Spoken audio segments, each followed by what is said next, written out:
We're going to dive into a truth about God that is so exact, so calculated, that it can honestly be overwhelming.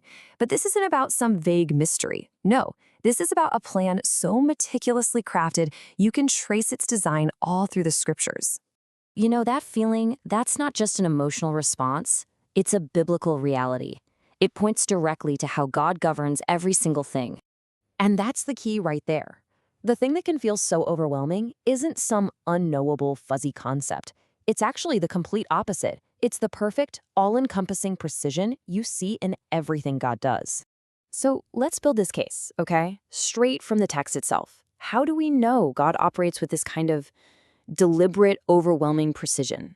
Well, it starts right here in Ephesians chapter 1, verse 11. And you have to pay attention to the words here. It says, he works all things. In the original Greek, that's ta panta. It literally leaves nothing out. Nothing is left to chance. Nothing is accidental. And how does he do it? According to his counsel, the word is boule.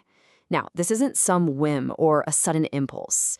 A boule is a deliberate, reasoned, thought-out plan. So what we're seeing is orchestration, not reaction. Just stop and think about what that means for a second. We tend to view history as this series of random events that happen, and then God has to react to them. But the Bible shows us the exact opposite. History doesn't happen to God. History unfolds inside of his intent. And this precision, it doesn't just cover what God does. It extends to what he knows and, crucially, when he acts. Take a look at Isaiah chapter 46, verse 10. This is way more than just predicting the future. This is architectural foreknowledge. God isn't saying, well, if this happens, then I'll do that. No, he says, my purpose shall stand. He's not guessing at the future. He's speaking it into certainty. And this incredible foreknowledge is tied to perfect timing. You see it right here in Galatians chapter 4, verse 4. The arrival of Jesus Christ, the single most important event in all of human history. It didn't just happen whenever. It happened at a very specific planned moment. The word used here for fullness is pleroma. It means filled up, completed, right down to the last measure. It was the exact appointed moment. Christ wasn't early, he wasn't late. He arrived perfectly, precisely on schedule. Okay, but this level of absolute precision, this total control, it forces us to ask a really tough question. It's probably the one that's already on your mind. It's the one that feels the hardest to wrap our heads around, right? If God works all things according to his perfect plan, then what do we do with all the evil, the sin, the rebellion that we see everywhere, even in our own hearts? How in the world does that fit into a perfectly orchestrated design? What's amazing is that Scripture doesn't dodge this question. It confronts it head on.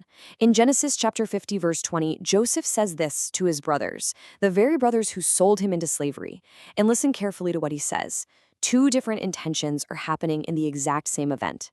You meant evil, but God meant it for good. So here's the crucial insight.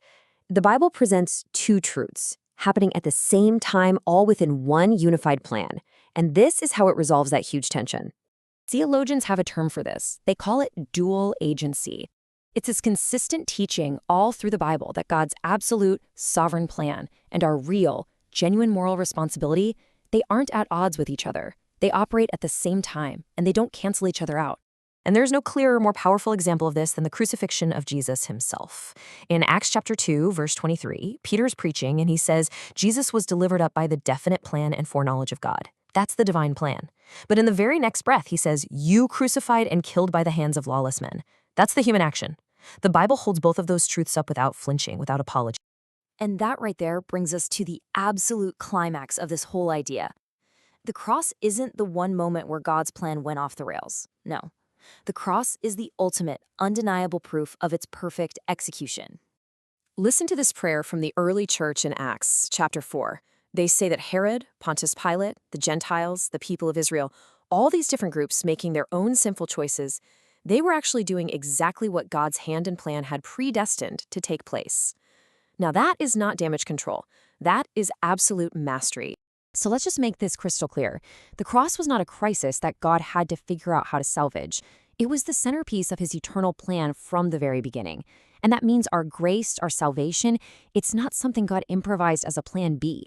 It is something he precisely and perfectly executed. So, what does all this mean for us? This overwhelming precision isn't just some high level theological idea, it is the very foundation of our redemption. This is the staggering conclusion. God's sovereignty is so complete, so total, that he actually works out his good purposes through the real sinful choices of people, without ever becoming the author of that sin himself. He is in control of the outcome, even when he doesn't approve of the motive. And do you see the profound assurance in this truth? It means that no sin, no evil, no rebellion can ever derail God's ultimate purpose for his people. But, and this is just as important, it also means that justice is upheld. Rebellion will still be held accountable. God's mercy and his justice are both perfectly preserved. And it all culminates in his final, awe-inspiring reality. God's plan is so wise, so masterful, so perfectly calculated that he took humanity's absolute worst act, the wicked murder of his own son, and he turned it into the very means of our salvation. That right there is the overwhelming precision of God.